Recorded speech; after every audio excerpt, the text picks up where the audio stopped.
తాకట్లో ఉన్న మీ బంగారాన్ని విడిపించి ఆ రోజు ఆన్లైన్ రేటుకి కొంటాం. Sharma gold company. దయాకర్రావు గారికి, జ్యోతికృష్ణ గారికి, మన డానిష్ గారికి, Jammu and hails from Jammu and Kashmir అని right you're from Jammu and Kashmir right from Kashmir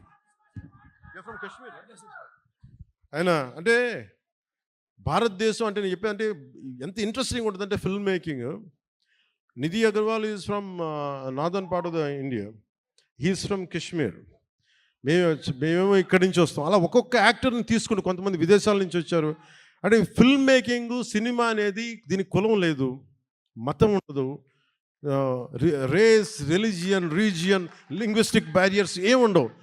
మేమందరం కూర్చొని దేనికి పనిచేస్తామంటే మీకు ఆనందం కలిగించాలి. ఒక బలమైన కథ చెప్పేటప్పుడు మీరు థియేటర్లో కూర్చొని ఇలా కొట్టి బాగుంది ఆహా అనిపించాలి. దానికోసం ఒక ప్రయత్నం చేస్తాం అందరం. నేనంటే కదా ఏ హీరో అయినా సరే, ఏ ఫిల్మ్ మేకర్ అయినా సరే. ఇలాంటి మేమందరం కష్టపడుతున్నప్పుడు నాకు చాలాసార్లు అనిపించేది సినిమా సరిగ్గా రూపుదిద్దుకుంటుందా, ఎట్లా ఉందో ఇప్పుడు ఒక భయం ఉండేది నాకు. కానీ ఎప్పటికప్పుడు ఒక చిన్న ట్రైలర్ రిలీజ్ చేసి కృషి గారు దాని మ్యూజిక్ నాకు ఎప్పుడు ఒక జీవాన్ని పోసేది. ఈ రోజున సినిమాని ఇంత బలంగా మనం ఒక బలమైన పాజిటివ్ నోట్ ఉంది అంటే ఈ సినిమాకి నాలాంటి హీరో కంటే వీళ్ళందరికంటే కూడా దీన్ని నమ్మిన వ్యక్తి academy Oscar winner Shri Keeravani గారు, ఎంఎం కీరవాణి గారు. అంటే ఆయన కనుక సినిమాకి డైరెక్షన్ లేకపోతే ఈ సినిమా ఇంత అద్భుతంగా వస్తా నాకైతే సందేహం. ఆయన లేకపోతే, కీరవాణి గారు లేకపోతే హరిహర వీరమల్లు అనే సినిమా లేదు. మేము ఎంత గొప్ప కథ చేసినప్పటికీ, మేము ఎంత బాగా నేను యాక్ట్ చేసినప్పటికీ దాన్ని ఆ ఎమోషన్స్ని సరిసమానంగా దాన్ని ముందుకు తీసుకెళ్ళగలిగే నేపథ్య సంగీతం కానీ సాంగ్స్ కానీ లేకపోతే అది దానికి ఆ శక్తి సరిపోదు. అలాంటిది ఆయన ఇలాంటి మన అలాంటి ఒక ఆస్కర్ అవార్డు గ్రహీత మన విశాఖపట్నంకి వచ్చి, లేదంటే మన హైదరాబాద్కి వచ్చి అక్కడ శిల్పకళ వేదిక కావచ్చు, ఇక్కడ మన ఈ వేదిక కావచ్చు, ఇక్కడికి వచ్చి చేస్తున్నారంటే ఒక అకాడమీ అవార్డు విన్నర్ మన దగ్గరికి వచ్చి మన ఆడిటోరియంస్లో కూర్చున్నాడు. అది మనందరం చేసుకున్న అదృష్టం, మన భారతదేశం చేసుకున్న అదృష్టం. అంటే మాకు తెలుగు పాట అది నాటు కదా, నాటు అని చెప్పి ఒక పాట కొడితే దానికి ఆస్కార్ వస్తుందా అని మనం ఎవరైనా సరే జ్యోతిష్యం చెప్తే నమ్ముతాం. కానీ దాని శక్తి రాజమౌళి గారు లాంటి దర్శకులు కావచ్చు, దాన్ని తీసుకెళ్ళిన రామ్ చరణ్ గారు, జూనియర్ ఎన్టీఆర్ గారు కావచ్చు,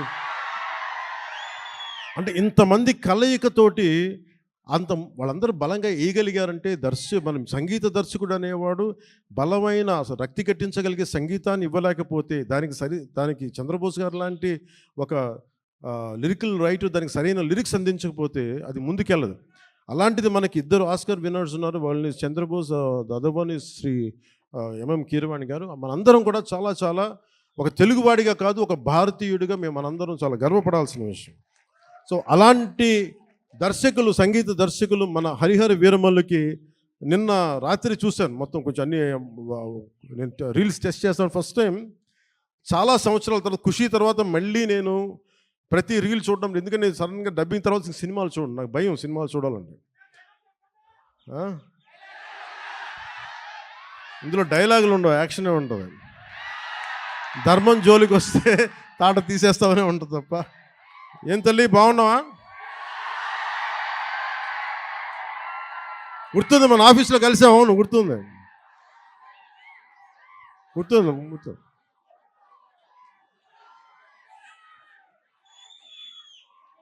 మాట్లాడదాం. ఈతమాను ఇల్లు కాదు, తాటిమాను తావు కాదు, తగిలినోడు మొగుడు కాదు, తగరము బంగారు కాదు. అంటే ఇది మన ఉత్తరాంధ్రాదికి చాలా దగ్గరగా ఉంటుంది. అందుకే నా చేత పాడించారు అనుకుంటా బహుశా కీరవాణి గారు. ఇలాంటి మన కీరవాణి గారు నేను చాలా సంవత్సరాల తర్వాత, ఖుషి తర్వాత, బాబు నువ్వు ఒక్కడే ఎక్కువ డిస్టర్బ్ చేస్తున్నావు, ఆగమ్మ ఒక్క నిమిషం చాలు, చాలు ఓకే చాలు. చాలా సంవత్సరాల తర్వాత, ఖుషి తర్వాత ఈ సన్నివేశం, ఇది రెండు భాగాల సినిమా అయింది. ఆఖరి భాగం, ఈ ఫస్ట్ పార్ట్ ఎలా ఎండ్ చేయాలి అని అనుకున్నప్పుడు ఇది హిస్టరీ మనందరికీ అర్థం కావాలి. నేను నిన్న నుంచి ఇంటర్వ్యూస్ ఇస్తుంటే మీరందరూ కొద్దిమంది చూసే ఉంటారు. మీరందరూ చూస్తే నేను ప్రామినెంట్గా చెప్తుంది ఈ సినిమా మీకు ఏమి ఇస్తుంది, ఎలాంటి అనుభవం ఇస్తుంది, ఏం చూడాలి, ఏం చెప్పాలనుకుంటున్నారు ఈ సినిమా అంటే, నాకు cinema is a purely entertainment. నేను డబ్బులు తీసుకొని సినిమాకి వెళ్తే నాకు ఎంటర్టైన్ చేయాలి. నేనే నమ్ముతానంటే నా సినిమాని ఎడ్యుటైన్ చేయాలి అనుకుంటాను. ఎడ్యుటేషన్ అంటే దాన్ని మనల్ని ఎడ్యుకేట్ చేయాలి, మనల్ని ఎంటర్టైన్ కూడా చేయాలి. నేను అలాంటి సినిమాలు ఇష్టపడతాను. సో నా సినిమాలు ఎంతో కొంత ఒక నాకున్న ఆలోచన ప్రాసెస్ని బెటర్ చేయాలి. అలాంటి పరిస్థితుల్లో నాకు కృషి గారు చెప్పిన కథ ఏంటంటే, మన కృష్ణానది తీరంలో